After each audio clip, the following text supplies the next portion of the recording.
Welcome back to the FKFPL review show. My name is Robinson Okenya. In studio with me is Cedric Musumba and Rogers Eshtemi. We are taking stock of round 4 of the Football Kenya Federation Premier League matches that were played over the weekend. We have already taken a look at Tusker, how they managed to move and maneuver on the logo to second. And right now we want to shift gears. We want to take a look at the other teams that were in action over the weekend. And FC Leopards suffered their first loss of the season, going down courtesy of Western Steamer. Gentlemen, I want to bring you into this. And Cedric, I want to begin with you. What went wrong with this FC Leopards side? Why the pause? You know, when you start by asking me such a kind of a question, yes, it rekindles a lot of things that really did not work in favor of FC. No, in the world of soccer. There's no way you can realize, okay, they were the better team. They were pushing hard. They created a lot of chances. But at the moment you realize these chances are not coming, there's something that we call in soccer management. And soccer management means that you either, when things are not really working for you, you just ensure that you walk away with a point. FC was at the verge of walking away with 1 point from that particular match. But the mentality of Western Steamer is beatable. We can push in players. We can as well as substitute our central defenders and bring in an offensive defenders. Actually, it's what I think costed this particular team, because they were out to win a game, not to manage a game. And the moment FC, actually Anton Kimani did his substitutes, is when FC conceded these 2 goals. Remember, there's a goal actually came from Austin Odhiambo, which was supposed actually to have been stopped by Kipyegon. Kipyegon, instead of going for a header, in fact, if he could even have reached that ball by his left foot, maybe he could have caused another fall. But to the essence, he missed that particular ball, which ended up landing into the Western Steamer's striker, and who never actually thought twice before taking that ball, because he saw Ochan was really off his line. And they ended up scoring. Another silly score. What do you make of that free kick, Cedric? What do you make of that free kick? The free kick, actually, I will give accolade and credits to the taker, but I will discredit the offender to the essence that he knew the striker was really approaching the box. When the striker approached the box, it's not that he had actually lost his defenders. There were still some defenders really ahead of him. There was no need to make such a free kick at a danger area like almost 30 yards. And remember, it was in a very, very vivid angle that if you have a well-trained free kick taker, he can easily punish you. And that was the result that actually we saw. 2 goals within a span of 2 minutes. To a team that has been pushing the entire 90 minutes, it is quite tormenting, discouraging. And I think even the mood and the momentum of FC winning matches has gone down. If the league was to continue, I think this FC Leopard will have approached the round 5 of the league with a very low mood that would have costed them even much bad as compared to what really happened to them on Friday. Eshtemi, Western Steamer, it's by no chance they got a 2-0 win against FC Leopards. For quite a number of years, they've been known to be the bogey team to FC Leopards. And once again, they proved that when they meet Ingwe, the results most of the time goes in their favor. Wow, Robbie, what a damaging week for the Ingwe fans. And what a big week for Western Steamer. As far as I'm concerned, I think these 2 teams, whenever they meet, Steamer always come on with the mentality of winning compared to FC Leopards. I remember in 2012, it is the same Steamer that played a big role in FC Leopards slipping out from the title race. I think FC were on the FC had been maybe considered as the title contenders that year, but unfortunately they lost to Western Steamer in Nakuru. 2-1 lost to Western Steamer. Maybe just damaged their chances of winning the title. But looking at this game, it's all about being punished for the mistakes you make. And the 2 goals, I think those were just world-class goals. The free kick from Joseph Misiko, and then very blistering goal from Orachom, just summarize to you what Stima wanted, because they had started the league on a bad note. They lost, I think, their last 3 matches. Yes. And for FC Leopards being the match that came ahead of them, they knew this was going to be a bouncing turn for us. And indeed, they did it. And I'm very proud of Coach Paul Ogai, because he read the tactics of his counterpart, Anton Kimani, very well.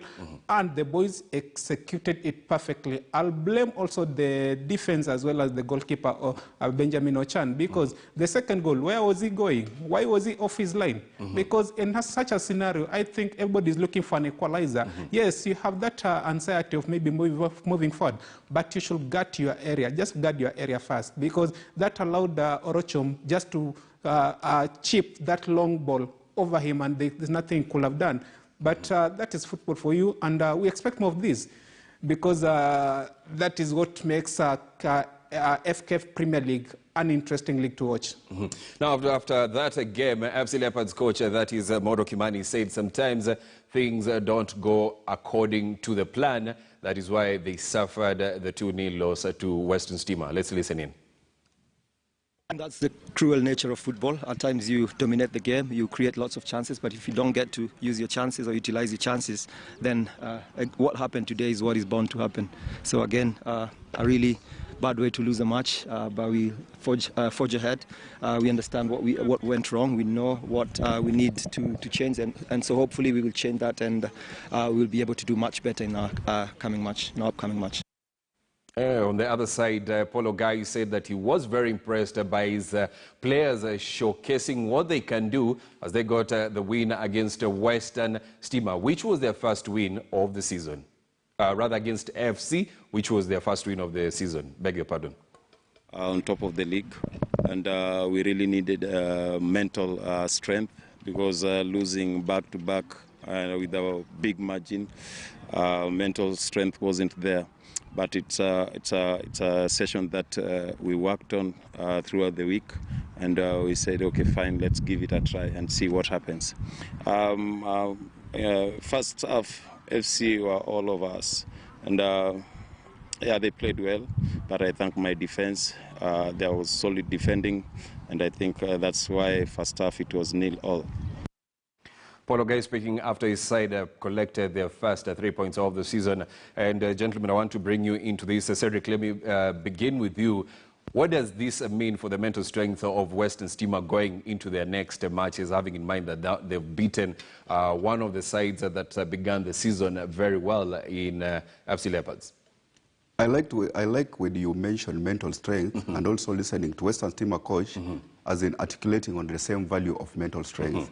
And also it brings in the value of a tactician who knows what he really wants. He actually mentioned something that FC was all over them, which he came into this particular game knowing that FC is a strong team, but he just wanted to manage the game and maybe target to hit FC where they are most vulnerable. And this actually happened to him, which ended up giving him a win. Yes. Now, if you compare the two tacticians, it will tell you who is good in managing a game. A game is not just that you are meeting, as in you are facing a team and you are out to win. You also need to look into that particular tie and see what else can you come out of that particular tie with. If a tie is not ready to give you 3 points, there's no need to struggle to come off to that tie with 3 points, because it might cost you. For instance, FC, it reached a time, it started playing highline. A highlight to a team like FC Leopard, whom you say that as the matches proceed is when their preparedness comes in, simply because they are not well prepared, as they had a good pre-season. It's not a team actually to start advancing highline at the wee age of the season. That particular game, Western Stima, remember, they came into this particular game that FC was on top of the log. They knew very well that if we defend and try to frustrate FC the first half of the first 45 minutes, second half, FC actually will try to come closer to us, trying to get a win, because they are used to winning. And then they just needed to manage the game and try to hit FC where possible. And that's what really happens. I think Western Stima, they are now mentally capable to the fact that they have beat a team that is on top of the log, a team that has not lost any game since the resurgence of the league. And coming to their next match, they will be out to continue the streak of winning. And in the other side of the FC Leopard, this is now a team that is dejected. Remember, their winning mentality has been broken. And it's a team that is trying to recollect and try to find a way of winning again. If they're not quite sure, they might come back again and lose if their mental strength is not worked on properly before they face the round 5th of the match. Let's now take a look at the log leaders, and that is KCB. They got a 2-1 win against Bandari in a tie that was played at Mbaraki Stadium in Mombasa. Eshtemi, KCB are not taking the foot off the gas pedal. I think that is what title contenders are expected of, because they have already shown they have what it takes to grind results even at a tough hunting ground like Mbaraki, where nobody easily beat Bandari, but they went there and they got the 3 points. They beat them very, very, very, very honorably. And that 3 points for Zico and his boys is very, very crucial for them, as they are going to face another tough side in Wazito on 24th. But that side aside, I think KCB have shown us what teamwork means. And like we discussed in the previous show, I think this team is made up of players who can score. Goal scorer is all-rounded team, whereby you don't depend on a single player. Maybe on a bad day, Derek Otanga can fail to give you goals, but Enoch will rise up on the question and do the job for you. Same to Henry Onyango, as well as the youngster in David Owino. These are the players who have played together and they know each other's strengths and weaknesses. So they're trying to cover up each other's weaknesses and to capitalize on each other's strength. And I believe the coach is also instilled some confidence and maybe some confidence, I think, in the players who believe that we are always winning. As far as I'm concerned, this KCB team, as it is right now, it can beat any team in the Premier League. But it's sad to say we are heading to a break. That break definitely is going to lower down the momentum. And coming back maybe after January, or rather after the Christmas holiday, maybe KCB will start struggling. Because we understand this team has been doing like this for the past season or so. They always start on a high note, but start fading away midway in the season, and then they go back to their confirmed places in the table, and maybe the likes of Gor Mahia, the likes of Ulinzi, Tusker, maybe take up their normal places. Cedric, before I come into you, I want us to listen to all the coaches of both teams had to say after KCB got a 2-1 win against Bandari. Let's begin with the KCB assistant coach, that is Godfrey Oduoru, said they had to make sure they leave Mombasa with 3 points. Game imekuwa poa, result imekuwa venye tulikuwa tumetarajia, na nashukuru sana vijana wameweza kujituma. Tumeweza funga bao yetu ya pili dakika ya 90 na so tunashukuru. Game tutakuwa tunachuana na Wazito, na pia ni mechi ambayo itakuwa tu na ugumu wake na umuhimu wake, so tutaenda kwa drawing board, tutulie, tujipange, tuone venye tutaweza kabidhiana nao. Of course, KCB at the top of the log with 12 points from 4 matches with a 100% win record. Now, after that tie, the Dockers stand-in coach, that is Nasoro Mwakoba, said that some of the players in that tie were not mentally strong, and this could have been due to the effect of their coach Ken Odhiambo leaving. Abdalla kidogo leo hakuwa kwa game imemkataa. Sio hali yake hiyo, lakini game imemkataa tu. Unajua pia kuna ile kama mapenzi. Unaona? Pengine alikuwa na mapenzi sana Abdalla, unajua Abdalla ana mapenzi sana na coach. Unaona? Sasa wakati coach ameondoka ghafla, pia unajua saa nyingine ile inaweza kufanya mchezaji kama huyo kidogo ashtuke mahali. Unaona? Na imekuwa muda mdogo sana hakuwa na time ya kuwa ati tunaweza mleta polepole paka akasahau. Unaona, kwa hivyo hiyo pia nafikiri imemwaffect kidogo, lakini otherwise nafikiri itakuwa sawa kwa game inayokuja, atakuwa tu amerudi normal. So, Cedric, let me bring you into this. What is your take on Nasoro Mwakoba's comment that, Ken Odhiambo leaving Bandari may have affected his players just a few days before they faced KCB? Actually, what Mwakoba is saying, as in what he's actually trying to paint out here, is a kind of a tactician who is not ready for the job. Given a chance to shine, you cannot start talking about somebody who has left the club. You need to give morale to your soldiers. Remember, These are like soldiers who are out to battle. At the moment you start talking that, oh, your morale is so low simply because one of your commander left you, one of your commander crossed over to another camp. Actually, you are even doing more damage than before. You need to give your players, pick up your players, give them some morale, tell them actually this was not our day. Let's work for tomorrow. Let's put everything that has happened here at our back. This is history now, and try to practice as in preparing for another match. But coming here and telling us that, oh, Abdallah was so low simply because he had love, does it mean that if Abdallah doesn't continue being fit, he will now drop him from the squad? These are the things that actually makes me start questioning the coaching mentality of some of the Kenyan players. And how are they prepared actually to assemble and to make a team work, as in to make player work as a team.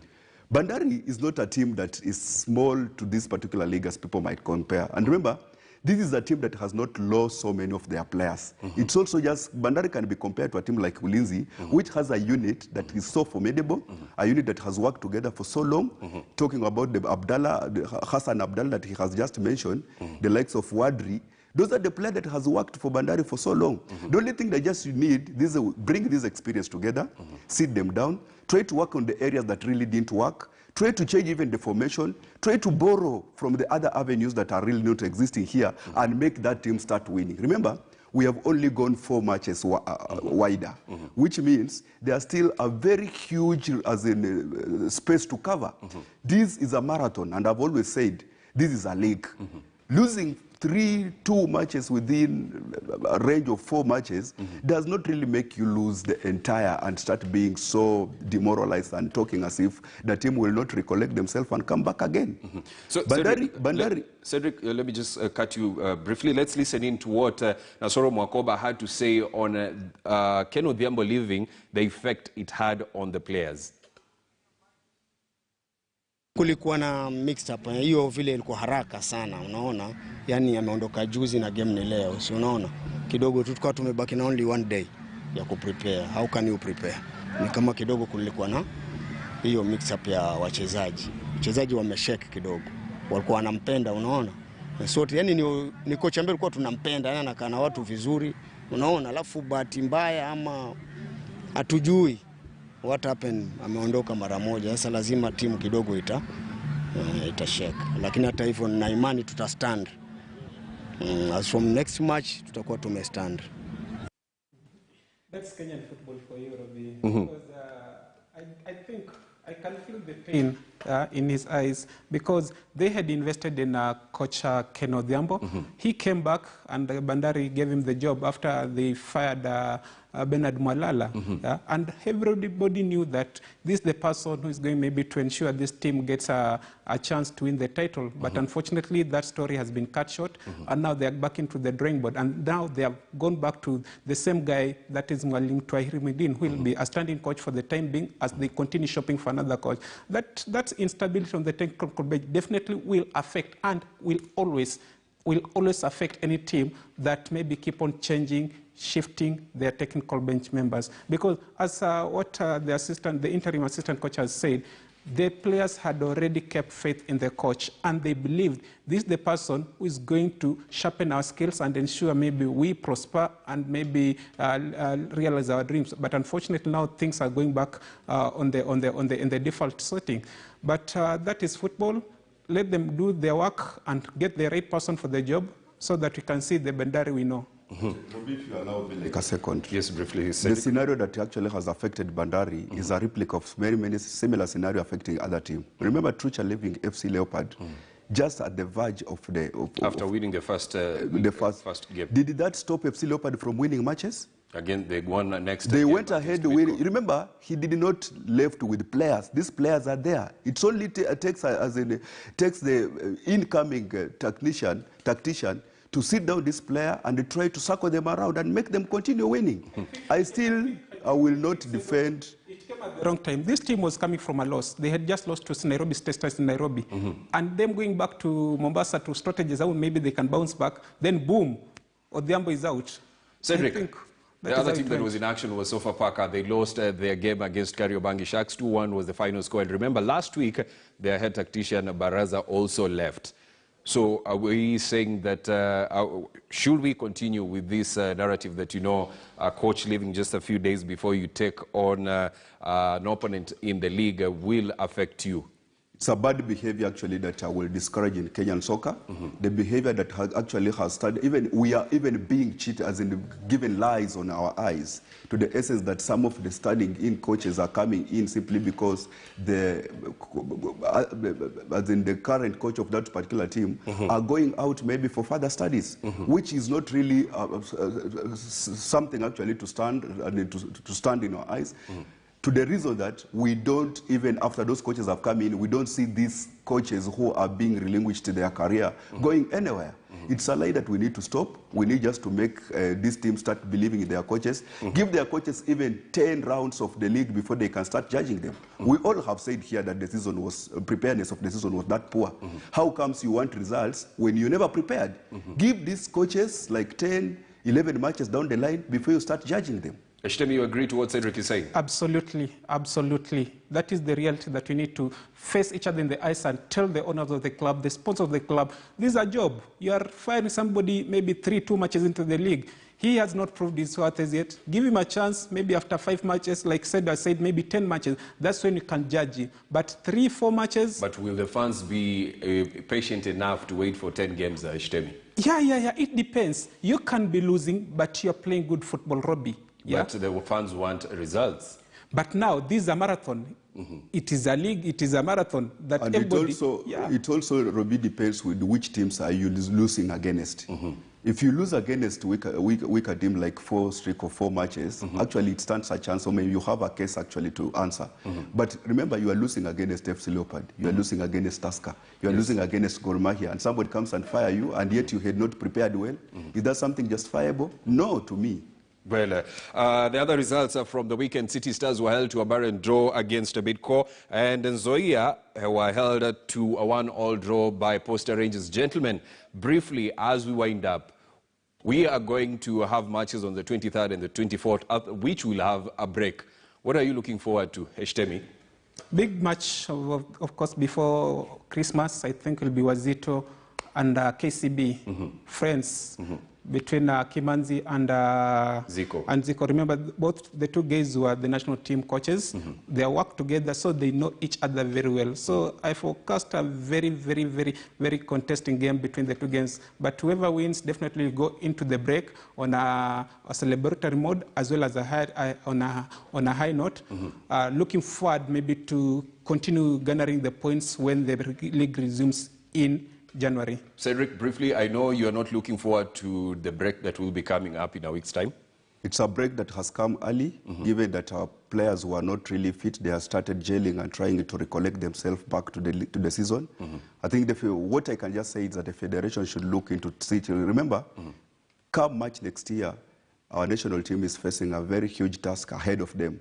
And it is this kind of competitive matches that gives their players fitness. Yes. If you start taking such like breaks, it will come that much and you'll get disappointed simply because your player will not have actually formidably gone back to where they were before.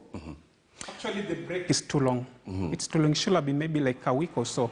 But right now we are going for like two and a half break. 2.5 weeks. That's too long. Comparing that we are coming from COVID scenario, and here the players, just like Cedric has said, they're only in the game for like 5 matches. Then the fitness level is going to dip again. Thanks a lot, gentlemen. Cedric Musumba and Rogers Eshtemi for finding time to come and dissect what had transpired over week 4 of the Football Kenya Federation Premier League. Remember, at the top is KCB, followed by Tusker and FC Leopards, respectively. At the bottom of the log is Zoo and Mathare, who are yet to play, followed by Ulinzi Stars, who collected their first win of the season. That is why we call it a night right here on the FKFPL Review Show. My name is Robinson Okenye. Enjoy your night, and also look forward to some good football in March week 5 of FKFPL this coming week.